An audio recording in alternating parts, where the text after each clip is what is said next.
자, 오늘은 이제 한국사 네 번째 보충 강의 시간입니다. 이제 중반을 넘어섰죠. 여러분들 그동안 따라오느라고 고생 많았고, 이제부터가 이제 많이 나옵니다. 시험에 많이 나오는 부분들이 많고, 여러분들이 주의해서, 지금부터 뭐 많이 지치거든요. 지치는데, 지치지 마시고, 요것들을 잘 정리해서 자기 걸로 소화하는 그런 기회로 삼으시기 바랍니다.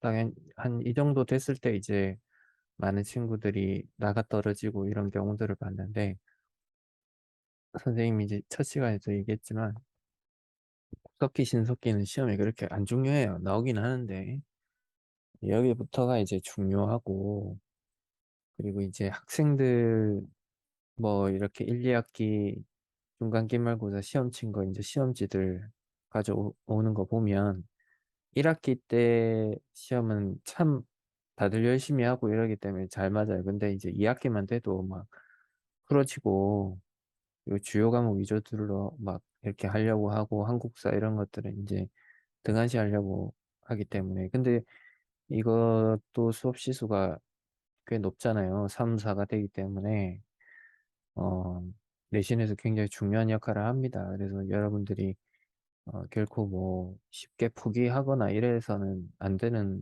과목이고요. 그래서 네, 이때 이제 2학기 때 범위잖아요, 이 범위가. 근데 이제 이때 학생들이 거의 뭐 반타작도 못하고 오더라고요.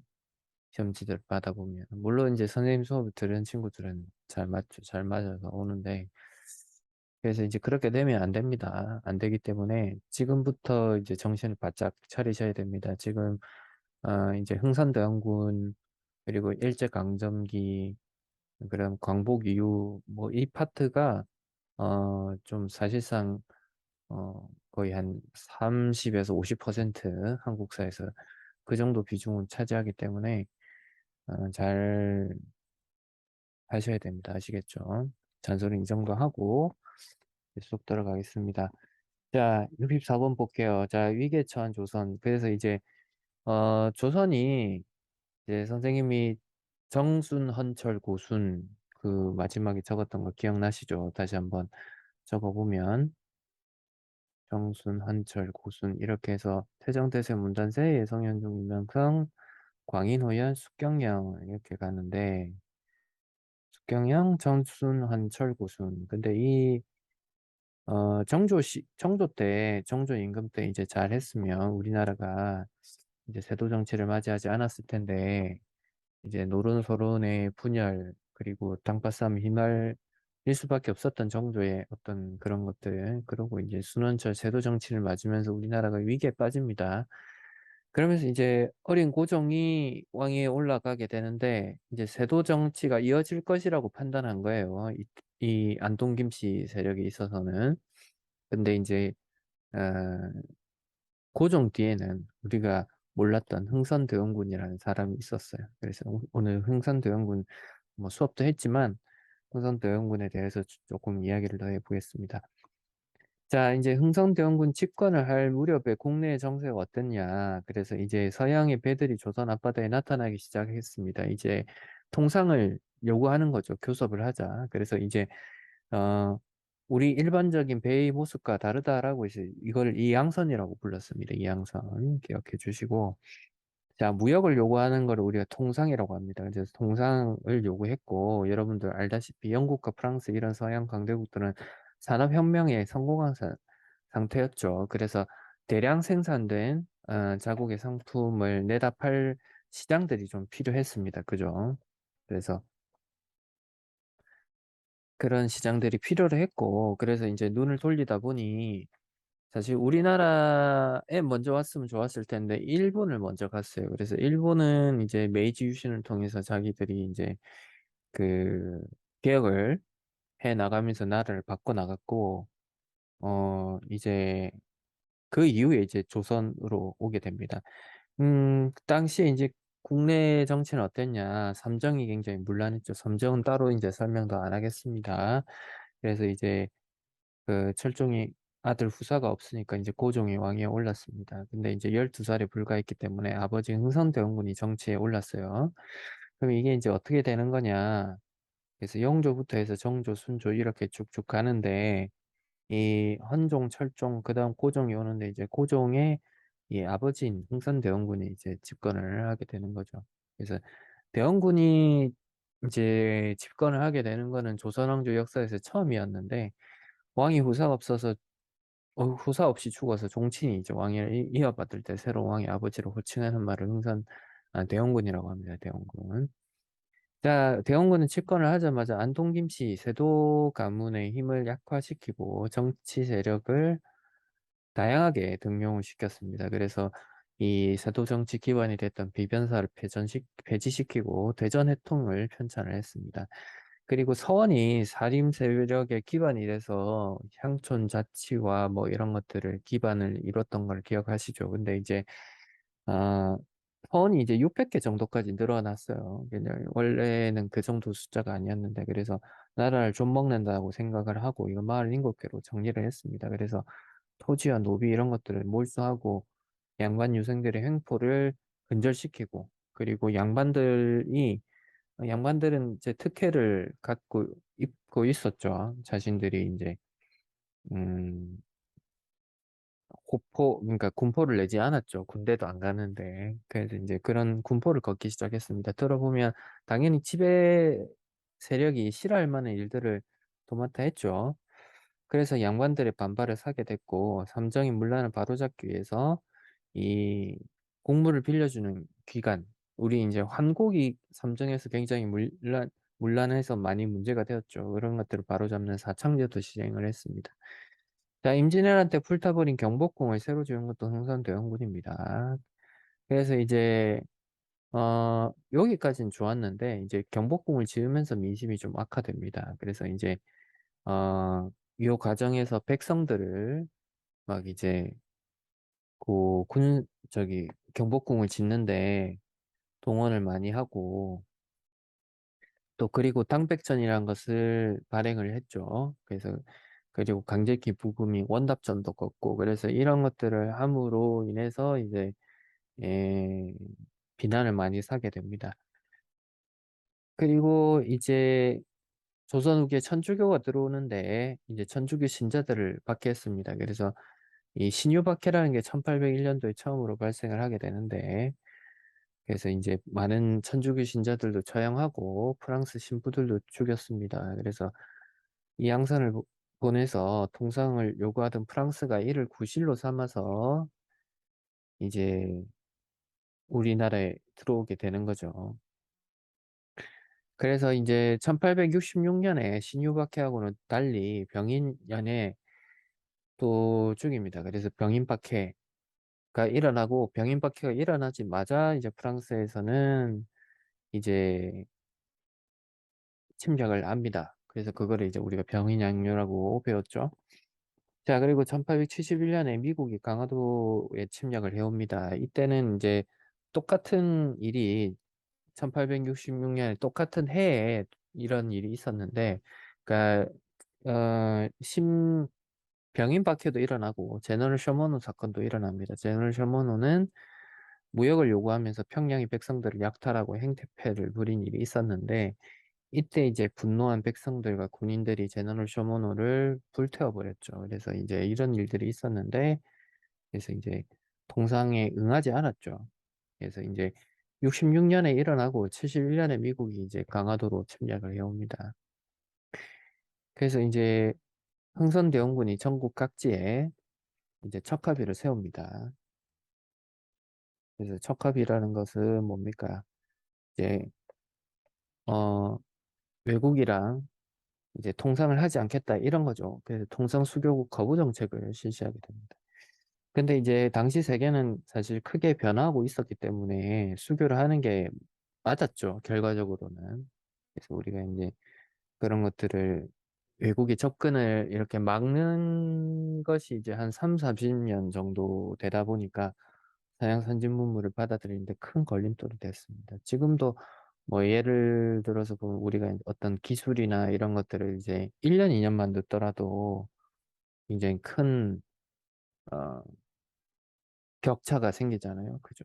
음. 그래서 인제 아 흥선대원군을 둘러싸고는 이제 정치적으로 이제 명과 암이 있습니다. 자 어쨌든 그러고 나서 이제 고종이 직접 통치를 하게 됩니다. 이제 장성했기 때문에. 그리고 일본이 강화도 조약을 체결을 해서 이렇게 문호를 개방합니다. 그래서 근대적 조약이지만 이제 불평등 조약이었다는 거 선생님 설명했습니다. 그래서 요런 것들 말로만 자주국이랄지 그리고 어떤 그 해안선 측량이랄지 치외법권이랄지 이런 것들이 있었습니다. 왜 이런 조약을 맺었나 이제 운요라는 일본의 상선이 와서 요렇게 인제 대포를 쏘고 이러면서 피해를 이 우리가 입긴 했는데 책임을 우리 쪽에 넘겼습니다. 그래서 요런 일들이 있음으로 인해서 이제 강화도 조약을 체결하게 되었고 개화 정책을 이제 실시하게 됩니다. 고종이 이제 그래서 일본의 수신사라는 것을 파견하고 그 개화 정책의 중심 기구로 통리기무함을 설치하고 근대식 기구인 이제 별기군을 인제 군대인 별기군을 장성합니다. 자 그리고 청해는 영선사라는 어 이 단체를 파견을 하면서 무기제조법, 군사훈련법을 배워오게 하고요. 그리고 1882 년에 이제 미국하고 처음으로 수교를 맺게 되는데 이게 조미수호 통상조약이라고 합니다. 그래서 이런 것들이 이제 맺어지면서 세계가 이제 달라지고 있다. 그런데 이제 그 과정에서 이제 빠른 변화가 일어나다 보니까 소외되는 계층이 발생할 수밖에 없겠죠. 그래서 이제 이 별개군들이 생기니까 구식 군인들이 이렇게 월급을 받지 못한다고 해요. 심지어 13개월 동안 월급을 못 받았다고 하죠. 그러면 많이 화가 났을 것 같아요. 그래서 일본 공사관을 불태우고 궁궐까지 습격하는 요런 난이 일어납니다. 이걸 이모군단이라고 합니다. 그래서 인제 흥선대원군은 인제 고종이 이런 것들을 인제 수습할 능력이 없다 보니까 흥선대원군한테 수습을 맡깁니다. 그래서 이 흥선대원군이 재집권을 하고 인제 모든 걸 다 백지화시키려고 해요. 원래 이런 성향을 가지고 있죠. 근데 얼마 못 갑니다. 청나라가 흥선대원군을 납치해 가 버리기 때문에. 그래서 인제 개항 이후에 일본에게 주도권을 빼앗겼다고 생각한 청나라가 이제 오히려 더 인제 간섭을 더 시작하려고 그렇게 합니다. 자 그리고 이제 일본 같은 경우는 이모군란으로 일본 공사관이 불탔으니까 "공사관 경비를 강화하겠다." 이렇게 이제 하죠. 그러면서 일본군을 안성에 주둔을 시킵니다. 자 그래서 뭐 생각해 볼 문제를 넣었는데 뭐 이렇게 인제 하나같이 다 불평등 조약이었다. 그리고 이모군란은 결과적으로 청군과 일본이 우리나라에 주둔하는 결과를 낳게 됐다. 뭐 이렇게 볼 수 있을 것 같아요. 자 그리고 또 하나의 움직임 중에 하나는 위정척사 운동이죠. 그래서 문호 개방하고 서양 문물 수용에 반대하는 이들도 굉장히 많았다는 점을 우리가 알고 있어야 됩니다. 그래서 이 1860 년대에는 서양을 오랑캐라고 여겼죠. 그리고 인제 1880 년대는 정부 정책에 반대하는 이런 것들을 어 올리기도 했습니다. 그러나 결국은 이들이 국제 정세 변화를 제대로 알지 못하는 우물한 개구리였다는 것이 이제 결과론적인 이야기입니다. 자 핵심 체크 1 번은 불평등 조약 맞죠. 그리고 2 번은 계합화가 위정척사 운동을 벌이지 않았겠죠. X고 이모군란 계기로 일본이 한성에 자국 군대를 주둔시켰다. 맞는 표현이다. 그죠? 자 그래서 요렇게 되었고 어 근대 개혁 운동의 전개 요거는 한번 읽어 보시면 좋을 것 같습니다. 한번 읽어 보시고 그래서 이제 다른 나라에서 이제 이런 일들이 주로 있었는데 우리나라에서도 인제 요런 움직임이 있었는데 그중에 하나가 이제 갑신정변이었다. 그래서 인제 이모군란을 계기로 내정 간섭 청이 내정 간섭이 심해지면서 온건개혁파, 급진개혁파 이렇게 나눠지게 되는데 김옥균, 박영효 이런 급진개혁파들이 이 근대적 국가를 세워야 된다고 생각을 한 겁니다. 그래서 인제 일본의 지원을 받아서 갑신정변을 이렇게 인제 일으키게 됩니다. 그래서 인제 그렇지만 너무 준비가 안 된 상태에서 급작스럽게 했고 도와주기로 했던 일본이 이제 중간에서 빠지는 바람에 청군의 개입으로 3일 만에 실패로 끝나버렸습니다. 그래서 이 선생님이 수업 시간에도 이야기했지만 뭐라고 했습니까? 3일 천하라고 했죠. 3일 천하. 자, 그리고 이제 중요한 조약이 하나 체결이 되는데, 청과 일본이 텐진 조약이라는 걸 체결하게 됩니다. 그래서 이제, 어, 서로가 어떤 군대를 보낼 때는 이렇게 상대국에 알리기로 약속을 한다. 이런 조약을 체결을 하게 됩니다. 자, 그리고 우리 근현대사에서 가장 중요한 어떤 움직임 중에 하나였던 동학농민운동, 시험에도 굉장히 많이 나오는 거죠. 자, 그래서 당시 이제 백성들의 사정은 이제 개항을 했기 때문에 일본으로 쌀과 콩 이런 것들이 막 수출이 엄청 되면서 국내에 어떤 공급이 좀 부족해지고 또 거꾸로 일본 면제품이 수입이 되면서 국내 수공업에는 굉장히 어려움을 어, 많이 겪게 됐습니다. 그러면서 백성 불만들은 점점 커져갔는데 이때 동학의 교세가 점점 확산됐습니다. 최지호가 천영된 위에 제2대 교주인 최시영이 이제 최지호의 원통함을 풀어달라는 운동을 벌였는데 이걸 교조 신원 운동이라고 합니다. 원통함을 풀어달라는 뜻입니다. 자, 그래서 동학농민운동이 1894년 1년간에 걸쳐서 선생님 봄에서 겨울까지 펼쳐졌다고 얘기를 했었죠. 전라남도 전라도 고부에서 이렇게 이제 펼쳐지게 되는데 이 조선 정부가 동학농민군을 진압하기 위해서 청에 군대를 요청했습니다. 그러자 일본이 텐진 조약을 내세워서 군대를 파견을 하죠. 그래서 이제 나중에 결국은 청일 전쟁까지 일으키게 됩니다. 그죠? 음. 자, 어쨌든 다시 동학농민운동을 돌아오면 개혁안을 제시하고 정부와 휴전하는 길을 택합니다. 그래서 전주 화해하는 약속을 체결하게 되는데 그래서 농민군이 직강소를 설치하게 되는데 이건 자치기구입니다. 정부에서 설치한 기구가 절대 아닙니다. 자, 그리고 이제 일본하고 싸우게 되는데 청일전쟁에서 누가 승리를 거둡니까? 일본이 승리를 거두죠. 그러면서 이제 어떤 그 청나라는 우리나라 이제 역사에서 사라지게 됩니다. 자, 그리고 이제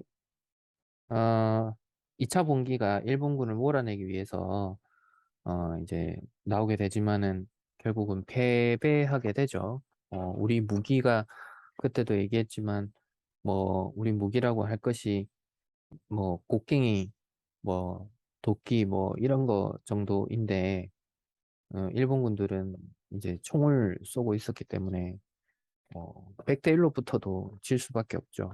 그런 상황이었기 때문에 졌습니다. 그렇지만 이제 통합농민운동에서 요구한 개혁의 내용들, 노비 문서를 불태운다든지 선인의 대우를 없앤다, 과부의 재가 허용, 뭐 이런 것들은 이제 다 그 반영이 되어서 어, 어디에 반영이 됩니까? 가보개혁에 반영이 되죠. 가보개혁이 이 반영이 되면서 이제 그 실패로 끝나긴 했지만 동학농민운동이 실패로 끝나긴 했지만 이제 그 정신들은 이제 이어져서 음, 개혁에 좀 반영이 되었다라고 볼 수가 있겠죠. 사실은 이 동학농민운동이 실패하게 된 거는 결국은 일본 군들이 들어왔기 때문이죠.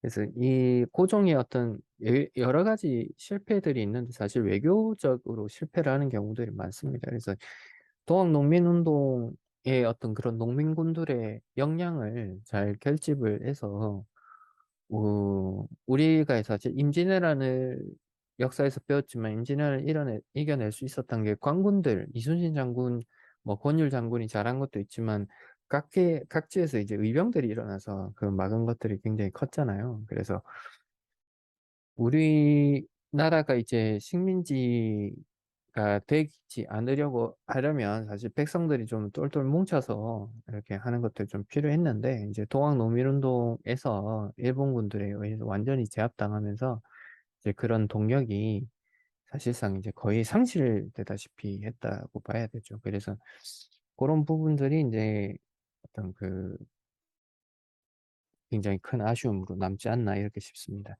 자 68번 볼게요. 자 그래서 이제 가보개혁이 같은 해에 일어나죠. 1894년에 일어나는데 bun국근무처를 설치합니다.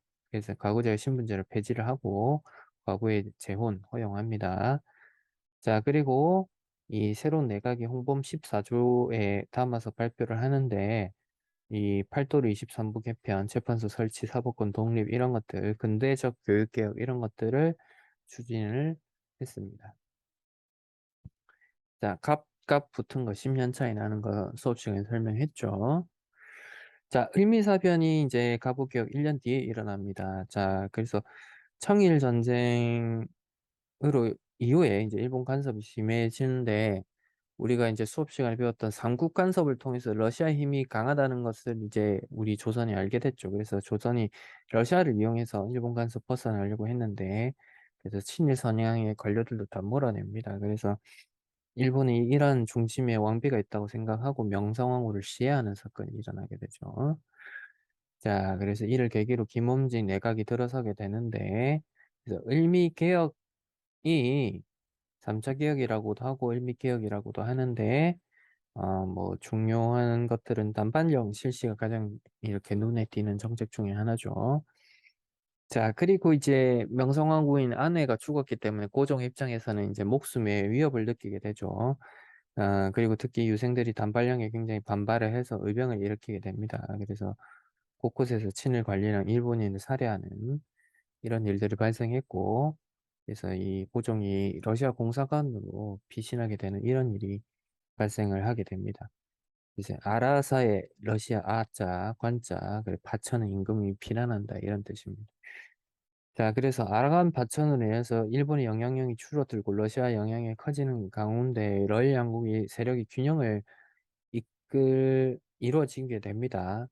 그래서 한 1, 2년 정도는 뭐 이렇게 큰일 없이 지나가는데, 자, 근데 이제 어쨌든 이때 서구 열강들이 이제 이런, 어, 광물을 채굴할 수 있는 권리, 산에 나무를 벨 수 있는 권리, 이런 각종 이권들을 차지하려고 이제 막 들어오게 됩니다. 그런 와중에 아무도 알아주지 않는 대한제국을 선포합니다. 고종이. 그래서 1897년에 연호를 광무로 바꾸고 황제 즉위합니다. 그래서 이 대한제국 헌법인 대한국 국제라는 것을 제정하고 이 자주 독립 국가임을 선언을 합니다. 그래서 뭐 요런 광무개혁이 있었습니다. 근데 이제 광무개혁의 내용들 중에 이 토지 소유를 법적으로 인정하는 문서인 지계 발급 이것들이 이제 다른 이제 문제들하고 섞어서 출제되는 경우들이 꽤 많습니다. 그래서 요거 꼭 기억을 해주시면 좋을 것 같아요. 자, 그 다음에 독립협회가 이제 나오게 되죠. 1896년에. 그래서 이제, 신분 계층에 관계없이 참석할 수 있는, 그러면서 이 독립협회를 잘 보면 황제가 나라의 권위를 높인다. 라는 것에 부정하지 않습니다. 그러니까 고종 황제를 인정하면서 이렇게 민권 운동을 같이 꾀하는 그런 운동이었습니다. 근데 이 보수 세력들이 위협을 느낀 나머지 고종을 고종을 몰아내려고 한다. 라고 이제 헛소문을 퍼뜨려서 고종이 또 기가 얇단 말이에요. 그러니까 어떻게 하겠어요? 그들 말을 듣겠죠. 그래서 이 역사를 이렇게 살펴봤을 때 이 중심에 있는 왕이 어떤 그 정책과 어떤 그 방향과 이런 것들을 가지고 있느냐에 따라서 굉장히 어, 많은 것들이 달라지게 됩니다. 많은 것들이. 자, 그래서 이제 독립협회가 있었어요. 음. 자, 그래서 이제 핵심 체크를 보면 김옥금, 박영효 이런 사람들은 서양 기술만 받아들이자 이렇게 얘기한 게 아니고 정치 제도도 바꾸자라고 굉장히 급진 개혁파였죠. 그리고 갑신정변은 근대적 개혁 추진 못했죠. 3.1천하라서 뭐 하지도 못하고 물러났고 자 부패한 관리처벌 예습배격 동학농민운동 주장했고 4번 일부 반영된 거 맞죠? 5번 과거제 신분제 폐지 맞죠? 자 요건 순서가 바뀌었죠. 을미사변이 일어나서 신분의 위협을 느낀 고종이 러시아 공사관으로 피신한다. 이렇게 봐야겠죠. X. 7번. 그래서 러시아 공사관에 돌아온 고종이 대한제국 수립 선포한다. 맞습니다. 광무개혁은 성공적으로 시행되었다. 뭐 그렇게 된 건 없습니다. 자, 그래서 이제 마지막으로 이제 근대개혁 운동들을 다시 한번 정리를 해볼 겁니다. 이렇게 해보면 한 3번 정도 정리를 할 텐데 꼭 이렇게 해야 여러분들의 장기기억으로 갑니다. 자, 개화 세력이 분화가 되죠. 이모군란 이후에 청이 내정 간섭하면서 개화 세력이 둘로 나눠지게 되는데 온건개화파와 급진개화파, 급진개화파에서 김옥균, 박용효 정도는 기억을 해주셔야 되죠. 그래서 1884년에 갑신정변이 일어납니다. 그래서 그 청의 내정 간섭과 뭐 이런 것들로 제야정책이 제대로 추진되지 못했고 백성들이 지지를 얻지 못했다는 한계가 있었고요. 1894년에 이제 동학농민운동이 일어나죠. 그래서 1차 봉기, 고부농민 봉기와 청일 군대 파병, 그러면서 이제 정부 휴전을 전주화약을 맺게 되는데 그 이후에 이제 일본이 경복궁 점령을 하면서 청일 전쟁을 일으키고 농민이 봉기하고 우금치 전투에서 패배하게 되죠. 자, 그러면서 가부개혁이 1, 2, 3차에 걸쳐서 만들어지는데 이제 1차 개혁 때는 동학농민구 주장이 받아들여진 게 특징, 2차 때는 홍범 14조, 3차 때는 이제 단발령 실시, 을미년으로 넘어가기 때문에 을미개혁이라고도 부르죠. 자, 그리고 이제 을미사변이 일어납니다. 그죠? 그래서 이제 명성황후 시해 사건이 이어지고 거기에 이제 위협을 느낀 고종이 아간 파천을 하게 됩니다.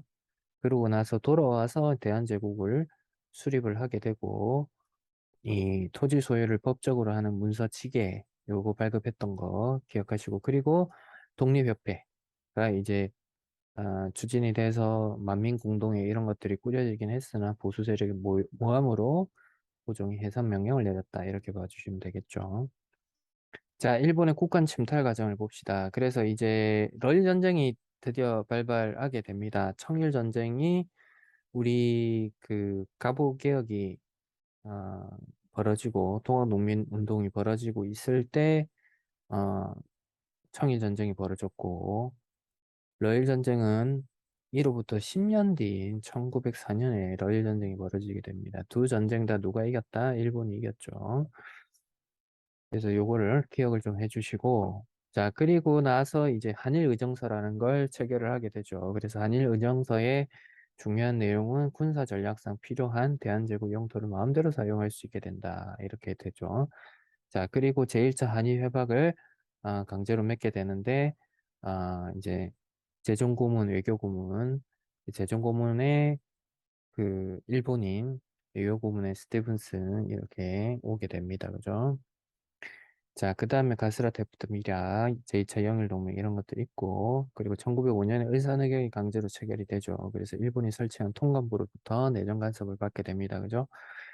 그래서 1907년에 이제 을사조약의 부당성을 알리기 위해서 헤이그에서 열린 이 만국평화회의에 특사를 파견했는데 이미 일본이 이런 걸 다 알고 있었습니다. 그래서 이제 이를 구실로 고종을 몰아내고 이제 한일 신협약을 1907년에 체결을 하게 되죠. 그래서 이제 군대까지 해산시킵니다. 그래서 사법권, 경찰권까지 빼앗고 그리고 1910년에 이제 한일 병합조약을 강제로 체결해서 우리나라가 넘어가게 되죠. 자, 그리고 이제 추가적으로 독도에 대해서 한 번 더 살펴보겠습니다. 그래서 울릉도와 독도, 우리나라의 영토죠. 그래서 이제 대한제국 정부는 1900년에 이제 이런 것들을 반포를 해서 우리 영토임을 명확히 했어요. 근데 이제 1905년에 독도를 일방적으로 자국 영토로 편입을 시킨 상태였어요. 근데 우리가 의사조약을 통해서 외교권이 빼앗겼기 때문에 외교적으로 항의를 하지 못했습니다. 자, 간도는 여기 이런 지역을 우리 간도라고 합니다. 북간도, 서간도 이렇게 되어 있죠. 그래서 옛날에 우리가 여기 동포들이 많이 살았는데 이제 조선인 수가 늘어나서 이제 어 중국하고 우리 청하고 이제 조선하고 이제 영토 분쟁이 일어났는데 이제 우리 함경도 행정구역으로 편입하고 주민을 보호했습니다. 근데 이제 나중에 청나라하고 간도 협약을 맺으면서 간도를 청의 영토로 넘겨주게 되죠. 그래서 어 우리가 이제 고구려 영토였을 때 이렇게 만주까지 우리 영토였던 사실을 알고 있죠. 근데 이제 뭐 그 고구려 이후에는 우리가 이제 이 압록강 이남으로 이제 거의 영토를 가지고 있었고, 그 이후에 이제 조선시대 때 이렇게 간도 지역에도 거주했다는 이런 사실들도 기록으로 많이 남아 있습니다.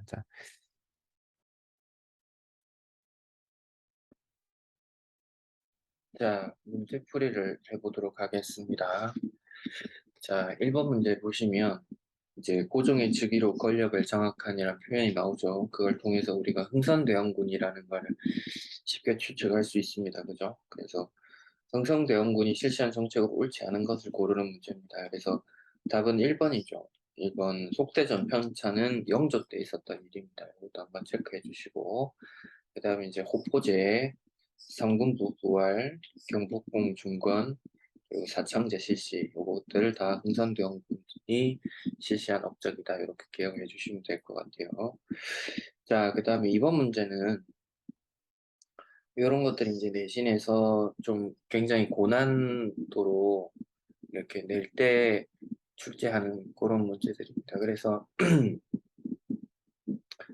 어, 가를 보시면 프랑스 선교사를 다수 처형을 했죠. 그래서 1866년에 일어났던 병인박해라는 걸 알 수가 있고, 자, 그리고 떡산 묘지에서 이렇게 저지른 사건, 이거는 이제 오페로트가 그 흥선대원군의 아버지 남영군 묘를 도굴 한 사건이죠. 그래서 1868년에 오페로트 도굴 사건입니다. 그래서 이 가운데에 이제 있었던 일이 뭐냐라는 것을 이제 고르는 문제인데, 자, 이 오페레트 도굴 사건을 몰라도 풀 수가 있는 게, 이 프랑스 이 문제는 사실 좀 어렵긴 하지만 문제를 좀 기술적으로 접근을 하면 풀 수 있는 문제예요. 어떤 거냐면, 프랑스 선교사를 병인박해 때 처형을 했기 때문에 여기에 곧바로 일어났던 사건이 뭐예요? 병인 양요죠.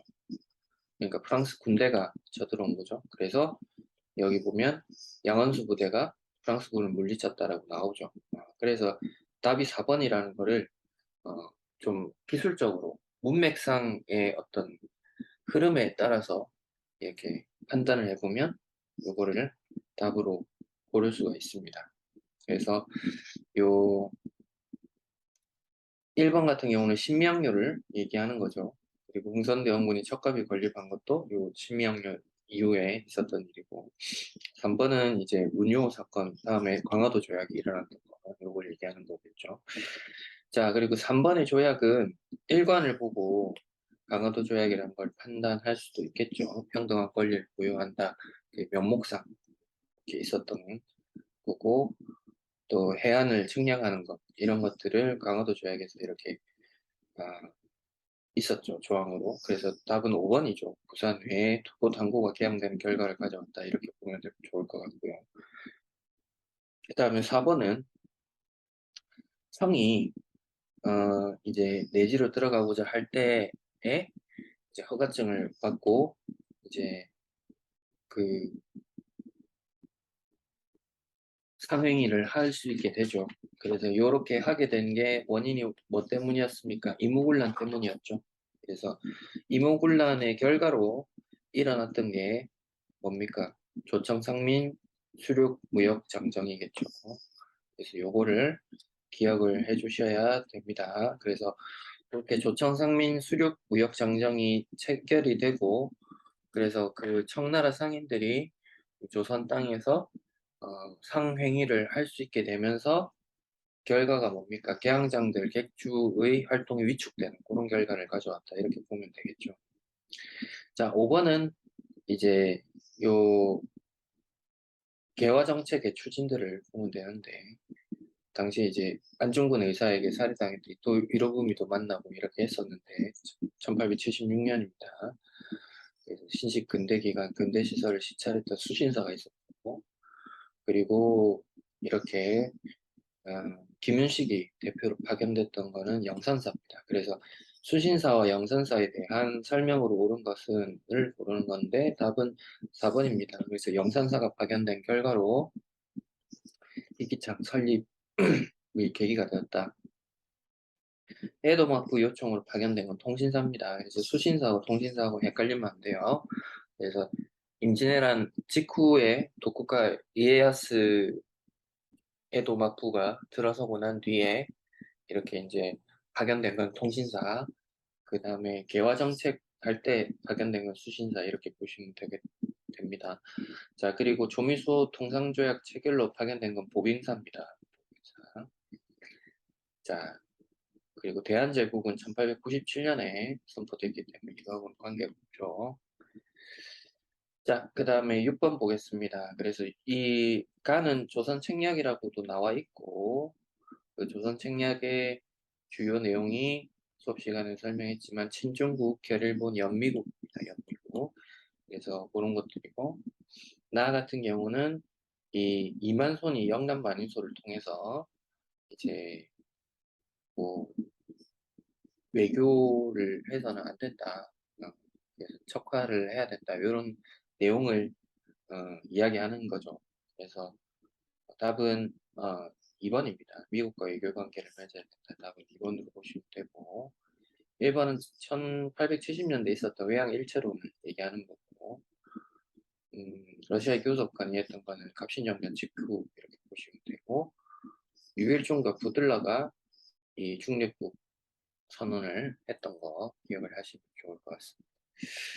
자, 7번은 이모군란으로 보시면 되죠. 그래서 민경호, 김보영께서 민시성을 가진 사람들을 찾아서 당시에 화가 났던 그 99인들이 이렇게 난을 일으켰고 대원군이 복귀하게 되죠. 그래서 이렇게 개혁했던 그런 조직들을 다 폐지시키고 이 군제를 복구하는 이런 것들이 있었죠. 그래서 이 사건 이후에 나타난 상황으로 얘기하는 건 이제 1882년 이후 사건을 얘기하는 건데, 그래서 이 다른 것들은 이제 조청상민 수륙 무역 장령이 체결된다든지 여기서 일본군이 죽고 다쳐가지고 이제 재물포 조약이 체결해서 이제 일본군을 주둔하고 이런 것들, 그리고 이걸로 인해서 이모군란 이후에 흥선대원군이 재집권을 했지만 얼마 못 가서 청군이 납치를 해가지고 뭐 그런 걸 할지. 자, 그리고 밀렌토르프라는 외교 고문이 이제 청에서 파견이 되죠. 그래서 이런 것들은 다 이 이모군란 사건 이후에 나타난 건데, 영남 만인소는 이거하고 관계가 없죠. 그래서 영남 만인소는 아까 여기 위에서 나왔던 건데 이 내용들하고 관계가 없습니다. 그래서 7번 답은 4번으로 보시면 되고 8번은 이제 갑신정변을 얘기하는 거죠. 그래서 답은 1번 우정국 개국 축하형 장소에서 일어났다 이렇게 보시면 되고, 9번은 이제 동학농민군을 이야기하는 겁니다. 그죠? 그래서 이 통문을 통해서도 알 수가 있고, 뭐 녹두라는 거, 공주 이런 것들, 그리고 이제 동학에는 이제 남접과 북접이라는 세력들이 있습니다. 그래서 남접, 북접 이렇게 나온 것들을 통해서 우리가 알 수가 있는데, 동학농민군이라는 거.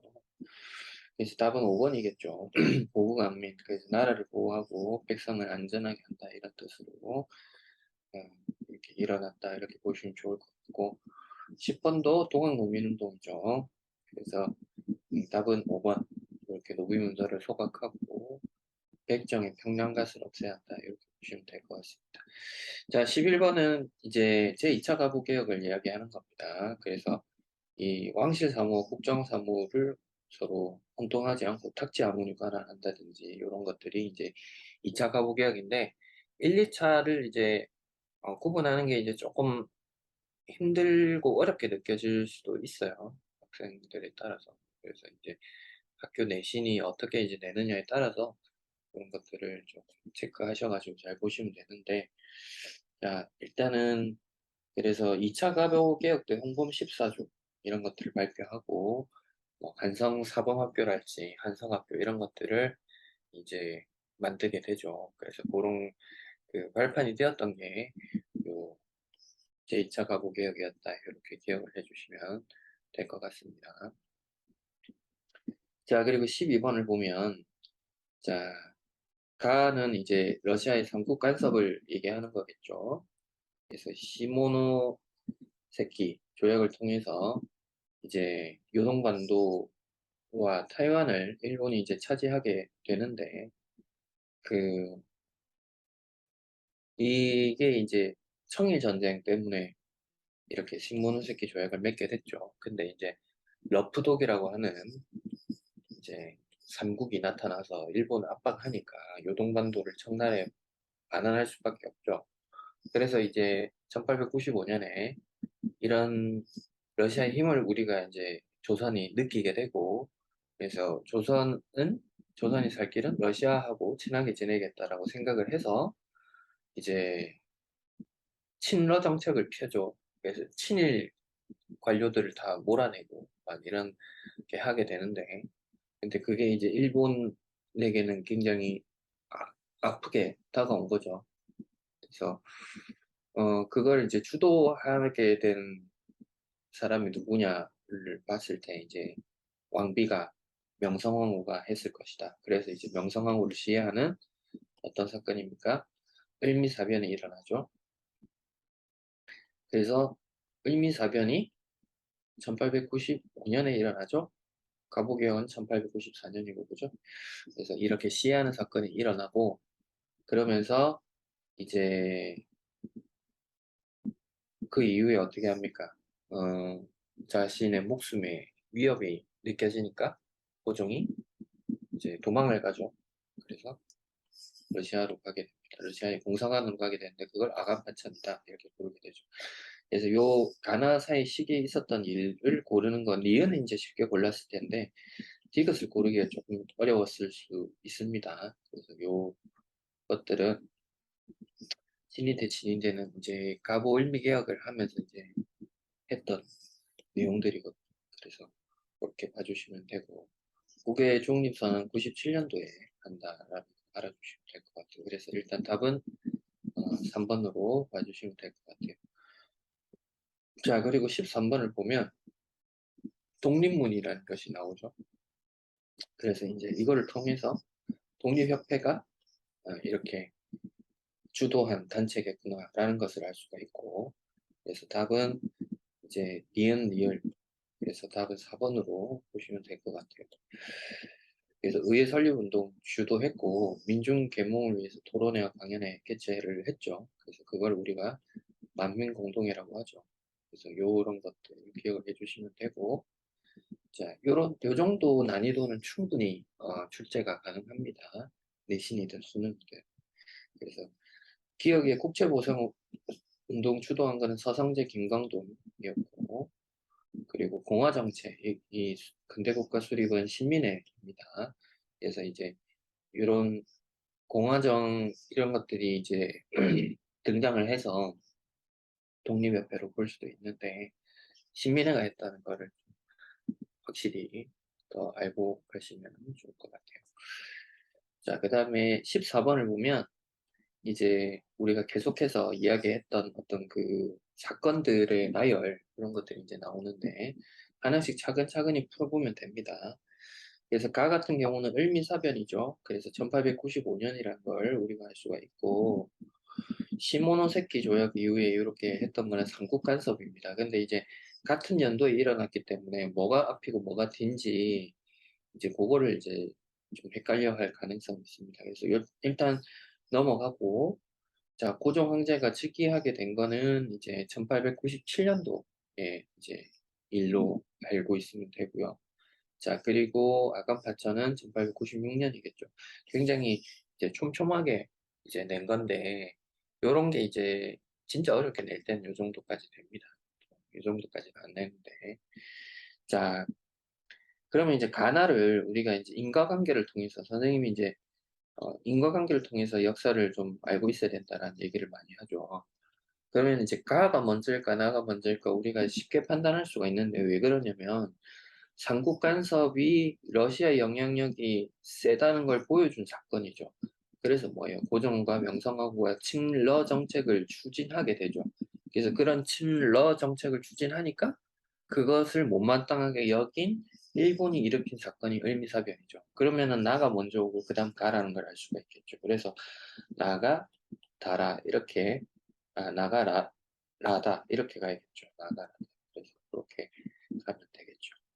요것도 이제 연도를 몰라도 그렇게 이제 요거를 먼저 알고 그다음에 아간파천을 하고 그래서 이제 러시아 공사관에 도망가 있는 시간이 계속 되니까 이제 유생들이 환궁하라고 요구를 한 거죠. 그래서 환궁하라고 요구를 해서 그거를 받아들이고 이제 환궁을 한 다음에 조선이 이제 자주 독립국임을 선언하고 자신이 황제에 즉위하게 되는 이런 즉위식을 가진 그런 것들을 순서로 잡아가면 되겠죠. 그래서 마냥 어렵다고만 느끼지 마시고 인과관계를 통해서 좀 풀면 됩니다. 근데 이제 기본적으로 연도는 이제 개화기 때 연도를 좀 암기를 해야 될 필요성이 있습니다. 자, 15번은 이제 선생님이 좋아하는 이 문제인데 시험에 자주 이런 식으로 이게 가장 많이 출제되는 파트 중에 하나입니다만 그래서 가를 보시면 재정 고문이 들어오죠. 그 재정 고문이 누굽니까? 메가타죠, 메가타. 메가타는 이름 꼭 기억하셔야 돼요. 나중에 화폐 정리 사업도 이제 메가타가 주도해서 하게 되죠. 그래서 이 제1차 한일 협약이라고 합니다. 제목도 이렇게 꼭 알아주시는 게 좋습니다. 그래서 제1차 한일 협약을 이제 1904년에 맺게 되고 자, 통감의 지도를 받는다. 그래서 통감이 추천하는 일본인에 대한 제국의 관리를 임명해라라는 것이 이제 정미 7조약 한일 신협약을 얘기합니다. 통감 정치의 시작. 그래서 요 1907년에 한일 신협약 이렇게 봐주시면 됩니다. 그래서 가와 나의 조약에 대한 설명으로 옳은 것은을 고르는 것인데 답은 2번입니다. 2번 화폐 정리 사업을 고용하는 근거가 되었다. 이렇게 봐주시면 되고 1번은 나로 고쳐주셔야 될 것 같아요. 자, 그 다음에 16번으로 16번은 궁궐로 난입을 하게 되죠. 그러면은 보니까 이제 어, 무력으로 짐을 위협하면서 조약에 서명할 걸 강요했다라고 하죠. 그래서 이 조약이 뭘까요? 일사늑약이겠죠. 그래서 이 일사늑약의 어, 부당함을 알리는 일을 하겠죠. 그래서 고종이 특사를 파견을 하게 되죠. 헤이그 특사. 그래서 답은 4번으로 보시면 되고 17번은 이제 최익현이 답인데 을사늑약 직후에 그 의병을 일으켰다가 이제 관군하고 맞서 싸우게 돼서 관군이랑 싸울 수는 없다. 이래서 걔가 순순히 이제 물러나고 그리고 이제 스시마 섬도 가서 단식을 하다가 순국을 하신 의병이 있습니다. 의병장. 그래서 요 의병에 대한 설명을 옳은 것은 답은 2번이죠. 배격권을 박탈한 조약에 항의해서 일어난 의사의병 이렇게 보시면 되겠습니다. 자, 1번은 이제 고종이 해산 권고 조칙을 냈던 게 을미의병, 그러니까 을미사변이 일어나고 나서 있었던 일이죠. 요걸로 보시면 되고 해산 군인이 가담한 건 정미의병입니다. 1907년. 4번, 5번도 다 정미의병에 관한 얘기다. 이렇게 봐주시면 되고 자, 그리고 18번은 자, 요 남만주로 집단 이주를 하고 그리고 전락을 세워 삼고 동지를 모집하고 이제 독립전쟁을 기획을 하다 이런 것들은 이제 식민회에 관한 이야기겠죠. 그래서 신흥무관학교 이런 것들을 설립하기도 하고, 그래서 이제 태극서관이라고 하는 요 계몽서적을 출판하는 이런 단체도 이런 기관도 있었다라고 봐주시면 될 것 같아요. 자, 그리고 이제 다른 것들은 이제 이렇게 시기들이 있는데 이건 이제 뒤에 가서 좀 배울 거니까 필기만 좀 해주시면 될 것 같아요. 자, 그리고 19번을 봅시다. 자, 26대 임금인 고종의 아버지고 고종이 어린 나이로 즉위하자 대원군이 되었다. 무슨 대원군인가 알 수 있죠. 그래서 이 답은 3번이죠. 이 내신 문제의 특징 중에 하나가 앞에 잘 나가다가 뒤에 가서 한번 꼬아버리는 경우들이 있거든요. 그래서 이걸 얼핏 보면 비변사 축소 오케이, 경복궁 중건 오케이, 대전 통편 아예 잘 모르겠는데 각종 면세 서원철도 오케이, 광고골 개혁 오케이 이렇게 한단 말이에요. 근데 뭐라고 돼 있어요? 사창제 폐지라고 돼 있죠. 폐지. 사창제를 시행을 했죠. 그래서 이게 이제 잘 모른단 말이에요. 대전 통편 같은 게 잘 안 외우기 때문에. 그래서 답을 4번을 하는 경우들이 많아요. 그래서 틀리는 경우들이 발생하는데 답은 끝까지 읽어봐야 됩니다. 사창제를 시행했습니다. 광복을 개혁하려고. 자, 그 다음에 요 그림을 잘 보셔야 되는데 이 한자가 이 숫자라는 수, 대장을 뜻하는 건데 미국이 전리품으로 가져갔다가 2007년에 장기 임대 방식으로 온 건데 어제연 장군의 수작입니다. 그래서 어제연 장군 나오면 우리가 뭐로 외우면 됩니까? 미미강으로 외우면 되죠. 그래서 이 미미강하고 그리고 미국이 일으킨 거죠. 그래서 미국이 일으킨 사건 때문에 신미양요가 일어나게 된 건데 제너럴 셔먼호를 불태워서 침몰시켰죠. 그래서 이게 이제 1866년에 병인 양요 일어나던 그 해에 같이 일어났던 사건이고 그 다음에 이제 신미양요가 1871년에 일어났다 이렇게 보면 되겠죠. 자, 그리고 21번은 요거 1조랑 7조 이거 보면 우리가 강화도 조약이라는 거 알 수가 있죠. 뭐 10조의 이것도 마찬가지고. 그래서 답은 4번인데 옳지 않은 거. 그래서 이 1번 운요 사건, 원산과 인천의 해양, 그다음 최초의 근대적 조약, 그리고 불평등 조약 맞죠? 4번이 아닙니다. 이런 것들은 없었어요. 강화도 조약에는. 그래서 그럴싸해 보이죠. 그래서 일본 서부와 향세면은 그 현재 이런 것들은 없었다. 자, 그리고 22번은 자, 이런 것들 누가 주도했냐라고 봤을 때 보수적 양반이 주도했고 성리학적 질서를 지켜야 된다 이렇게 주장을 했겠죠. 그래서 답은 2번으로 좀 쉽게 고를 수 있는 그런 문제였습니다. 한국사 능력 검증 시험 하다가 이제 내신으로 넘어오니까 조금 쉬워지죠. 공부는 원래 좀 어렵게 하고 이렇게 어렵게 하는 겁니다. 어렵게 하고 나중에 이제 그걸 바탕으로 해서 좀 쉽게 문제를 풀 수 있게 만드는 게 맞아요. 자, 23번 보시면 이 청상무위원이 나오고 내지 통상이 필요한 경우 지방과 허가를 받아야 된다라는 것들을 우리 계속해서 보고 있죠. 이게 이제 조청상민 수령무역 정정이라는 것을 알 수가 있죠. 그래서 요 사건들을 이렇게 보면 일단 134는 일본이 들어가니까 아니라는 것을 알 수가 있죠. 그리고 최애국 조약이 최초로 명시된 건 중미수호 통상조약입니다.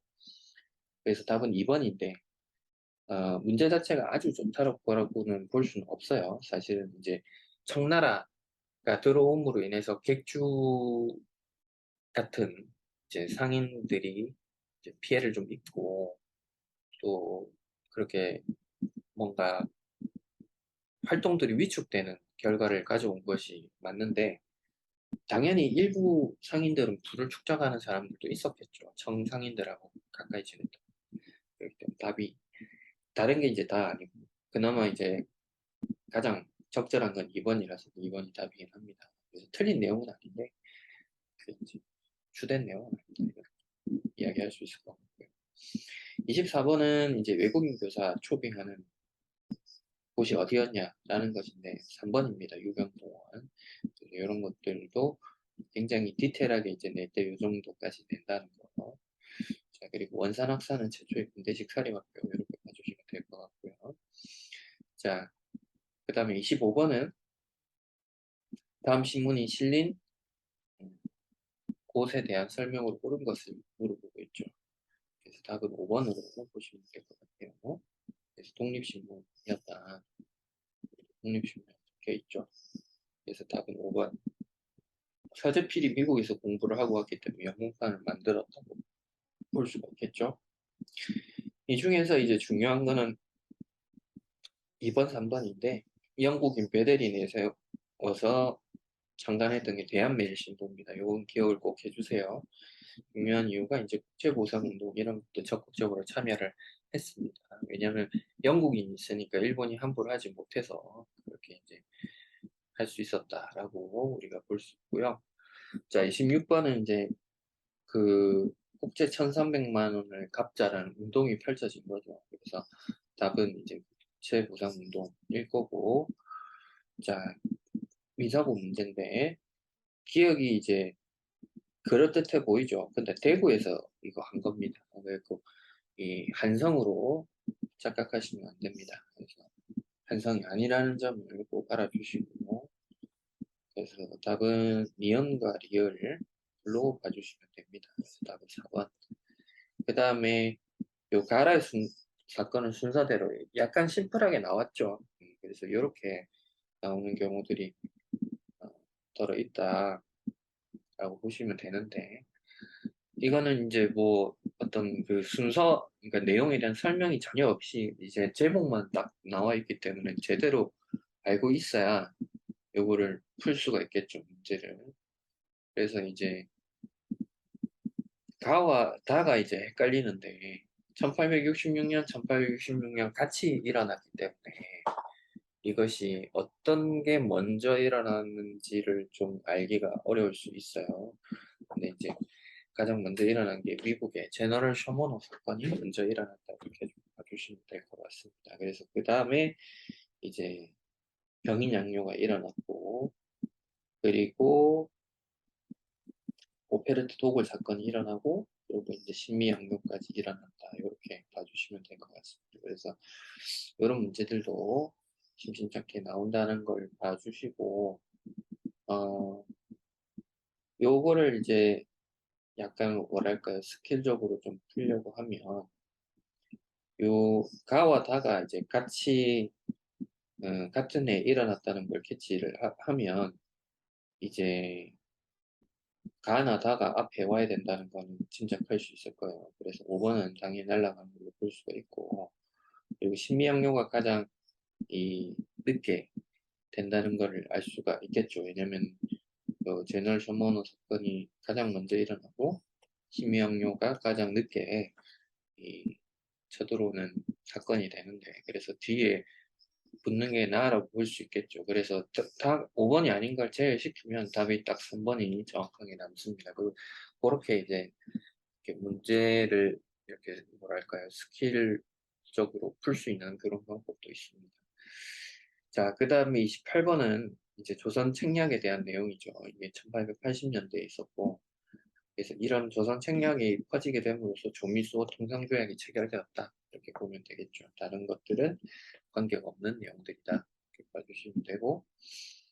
자, 그 다음에 29번은 가가 급진개합파, 나가 온근개합파라는 것을 알 수가 있죠. 그래서 이 가가 이제 메이지 유신의 영향을 받았다라고 볼 수가 있고, 그리고 나 같은 경우는 선생님이 이제 설명을 안 했던 것 중에 하나인데, 동도서기론이라는 주장이 이제 동쪽을 그릇으로 삼고 서쪽에 어떤 그런 기술을 담는다 이런 뜻을 갖고 있습니다. 그래서 동도서기론 이렇게 주장을 했다라는 거 알아주시면 될 것 같아요. 그래서 답은 2번 이렇게 봐주시면 되고, 자, 그 다음에 전라도 고구에서 조병갑의 부정부패, 횡포 이런 것들로 일어났던 게 동학농민운동이죠. 그래서 이거에 대한 설명을 옳은 것은 답 5번이죠. 이거는 이제 쉽게 체크할 수 있죠. 자, 그 다음에 31번은 궁극 기무차의 모습인데, 이제 궁극 기무차라는 게 언제 이제 만들어진 기구인지를 우리가 잘 알아야겠죠. 그래서 이게 이제 제1차 가부 개혁 때 만들어진 겁니다. 그래서 요 개혁의 내용으로 옳은 것은 답이 이제 기역 디귿인데, 이제 국내부 설치, 그 다음에 재정을 탁지 않음으로 일원화했다. 이렇게 이제 내용을 갖고 있습니다. 그래서 요 내신 때 됐을 때 이런 것들이 이제 조금 디테일하게 나오기 때문에 좀 암기를 이렇게 꼼꼼하게 해줘야 되겠죠. 이런 문제가 나오기 때문에. 그래서 사실 이제 개화기 때로 넘어가게 되면 학생들이 많이 틀립니다. 이제 자, 32번은 이제 고종이 종묘에서 자주 독립을 맹세했다. 홍범 14조를 반포했다. 이게 제2차 가부개혁이라는 것을 알 수가 있습니다. 제2차 가부개혁이고, 그래서 1894년, 95년 요 정도로 봐주시면 되고, 러시아 공산화를 거쳐로 옮긴 게 96년이죠. 그래서 그 사이에 있었던 시기에 있었던 일이 뭐냐라는 것인데, 이제 진위대 설치, 이게 이제 일미개혁, 뭐 가구 2차 개혁, 뭐 요때 있었던 일이겠죠. 그래서 답은 1번이 됩니다. 교정청은 언제 설치됩니까? 이게 동학농민운동이 처음에 이제 생기고 집강소를 자치기구로 설치한 다음에 그 다음에 교정청을 하고 그 다음에 군국기무처로 넘어가게 됩니다. 그래서 그때 나오는 거라서 틀렸고, 노비제 폐지는 이 제1차 가부개혁 때 합니다. 그냥 가부개혁으로 외우면 좀 틀리겠죠. 그래서 3번 답이 안 되고, 한성순보는 상관이 없고, 백두산정개비는 숙종 때라서 틀렸다. 자, 그리고 33번은 일산의경에 관한 이야기죠. 통감을 두대 경성에 직접 주재하고, 그래서 이제 폐하를 만날 수 있다. 이것도 상당히 조금 어렵게 낸 문제입니다. 그래서 답은 2번. 일산의학의 주요 내용은 일본에게 외교과를 빼앗겼다. 이게 이제 주된 내용이죠. 그래서 이렇게 봐주시면 될 것 같습니다. 자, 문제풀이는 여기까지 하고요. 긴 시간 듣느라고 고생했습니다.